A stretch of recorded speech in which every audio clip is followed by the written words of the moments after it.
806 Bloom Daddy here with you on your Monday morning. Thanks so much for joining me. I have a Bill Cosby update coming up for you, and it's not good for the Cosman. I think we're up to number 22 as far as women who have come forward. And last night, the Discovery Network broadcast Eaten Alive, talking about a 20-foot anaconda eating a guy alive. I watched every second of this, glued to the TV. Did he get eaten? Did he find the 25-footer he was looking for in the floating forest in the Amazon? You're going to find out coming up at 8:20. But first, your top story out there. More violence last night. This was in Berkeley, California. You had a protest that started off peacefully. Then all of a sudden you had demonstrators throwing rocks, explosives at officers, turning on each other, shutting down a highway. This was at the University of California, Berkeley. It started out peacefully, as I mentioned. Protesters marching through downtown toward the neighboring city of Oakland. All over the recent discussion, if you will, situation involving Ferguson and also Eric Garner. At some point, somebody broke a window in a Radio Shack. Somebody stepped in, tried to stop it. He got attacked with a hammer and downhill from there. Now, as far as what people are saying about the racial tensions in America right now, you have Philadelphia Democratic Mayor Michael Nutter talking about the racial tension. He said this: you in essence have the citizens who want to be protected, who are now increasingly afraid of the police, and you have some police officers who are increasingly afraid of the community. Now, somebody who could comment on what he had to say, joining us right now, and that is Catherine Smith-Torres. She is a law enforcement expert and a former police chief. Catherine, good morning, and thanks for joining me. Good morning.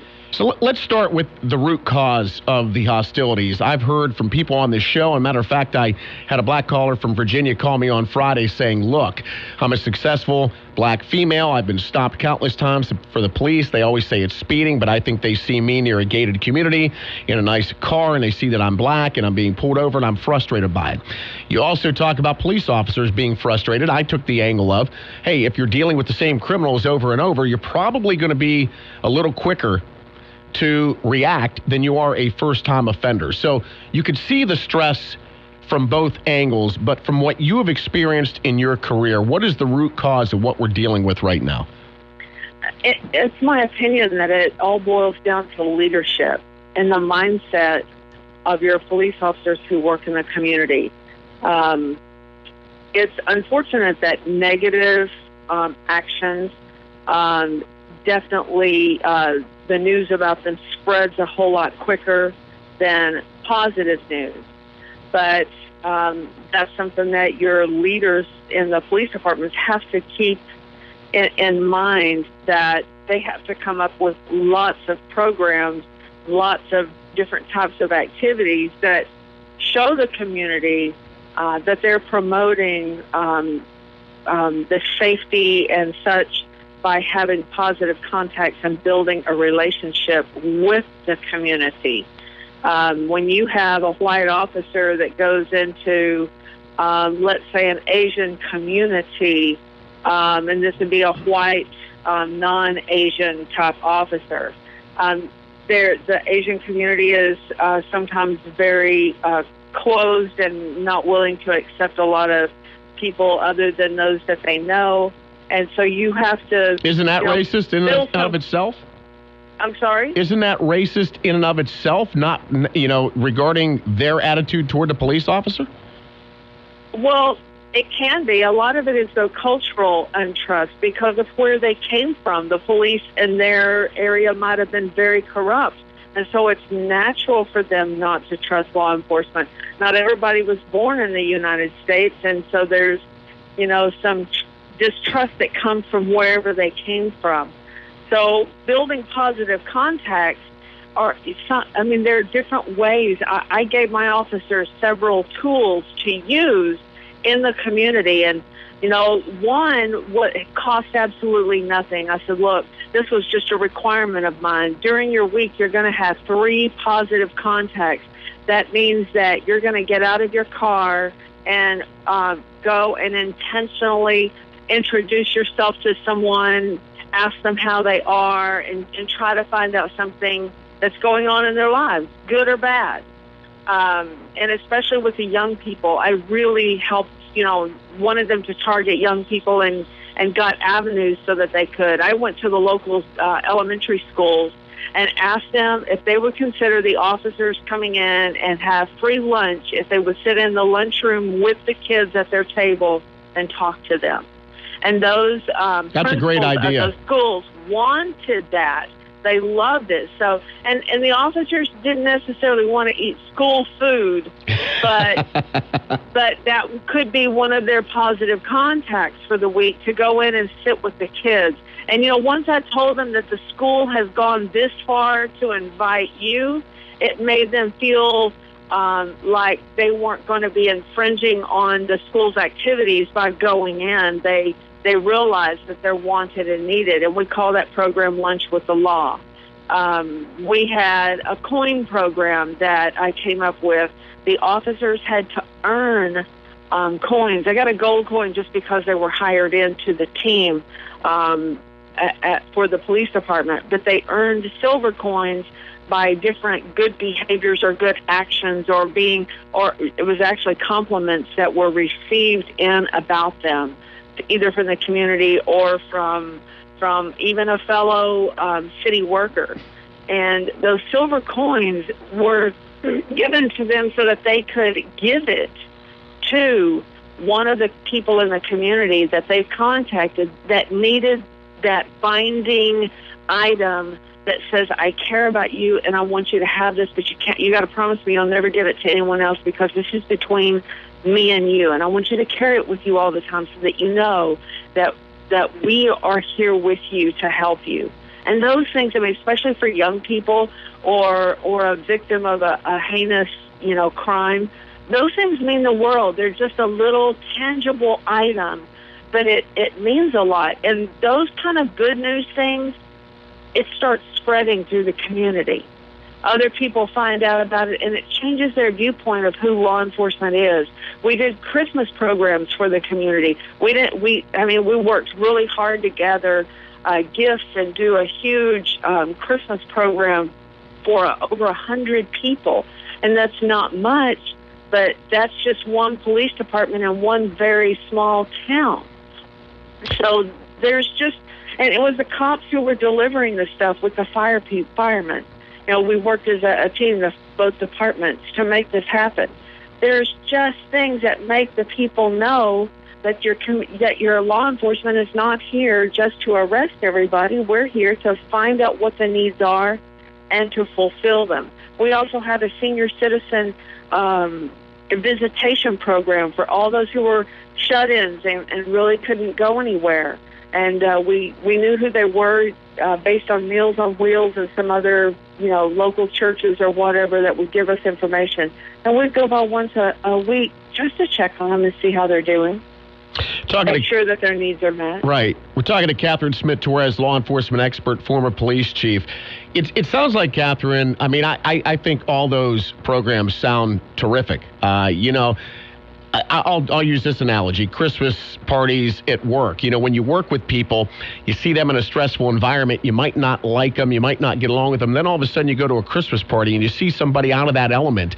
You get to know them a little bit better on a personal level, and it really helps at work when you see them after that, because now you've seen a different side of them. And it sounds like that's exactly what you're going for here with these programs.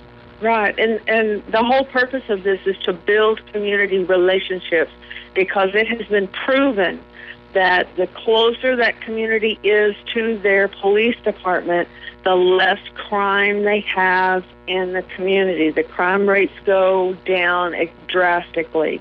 So if you have people in the community that, maybe they live in a little area where there's a lot of burglaries of vehicles and such, they have their cell phones. You could ask the people in their community, hey, take pictures of whatever you see that looks illegit, and if something ever happens, you'll be able to help us with giving us that kind of information off your cell phone. Those cameras that everybody, it seems like they only want to shoot the negative. Now use that. And this wasn't just my idea. I heard this a couple of days ago in response to all of this. Take all those cell phones that everybody has one, and you want to protect your community, do it with your cell phone. Everything you see that's going wrong, you take the picture. They don't have to know you're taking the picture. You can do it discreetly, but they need to know that everybody in that neighborhood is going to turn those pictures into the police department, and the police department can accept it as, anonymous type information tip. to help them out.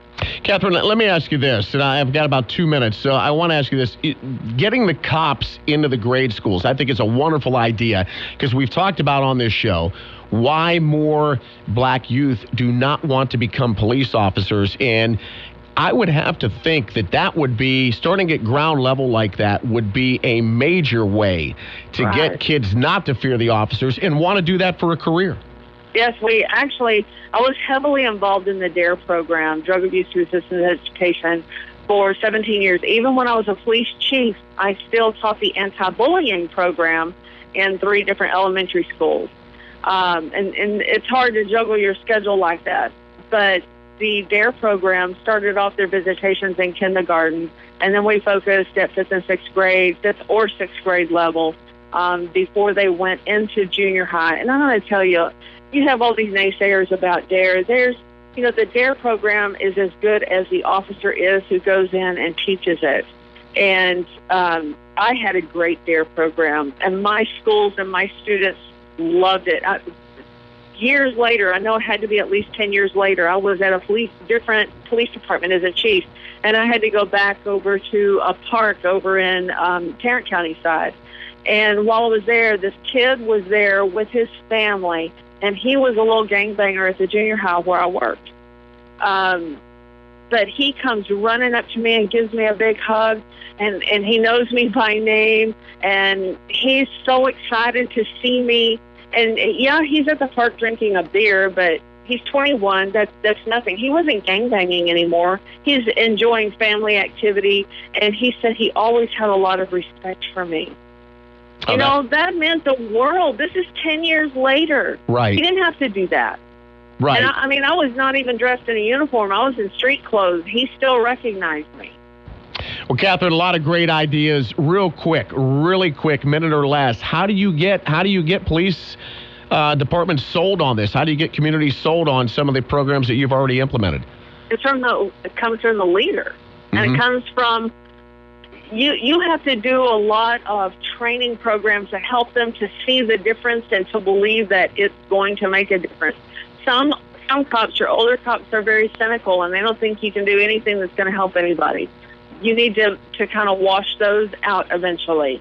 You need to it's in the hiring process of who you hire. And I'm going to tell you, that leader doesn't come based on the paper pedigree, how many degrees he has. That doesn't say if you're going to have a passionate leader who is very civic-minded, who wants this stuff to happen in their community.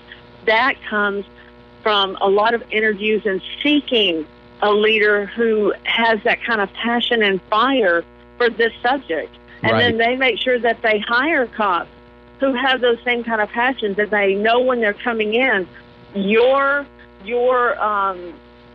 way that you move up in this police department is not necessarily how many arrests you make. And I'm not saying we don't arrest. We still have to do all of that, but we also do this. And you say, but the way you move up in this place is to show me how many different types of community positive things that you're doing in this community, and come up with some of your own, and you'll be rewarded for it. I'm the one who came up with the senior citizen visitation. I'm the one who came up with the coin program. I'm the one who came up with taking the family out to dinner whenever your loved one is about to go off to the military out of the country and you're not going to be with them for a while. Right. And to foster them while the person in the military is gone. I mean, it doesn't cost anything, but I came up with those ideas, and if you're willing to come up with ideas, that helps. Right, and like you said, it takes a strong leader. Catherine, thank you so much for the insight today on the show. You're very welcome. All right, that's Catherine Smith Torres, law enforcement expert.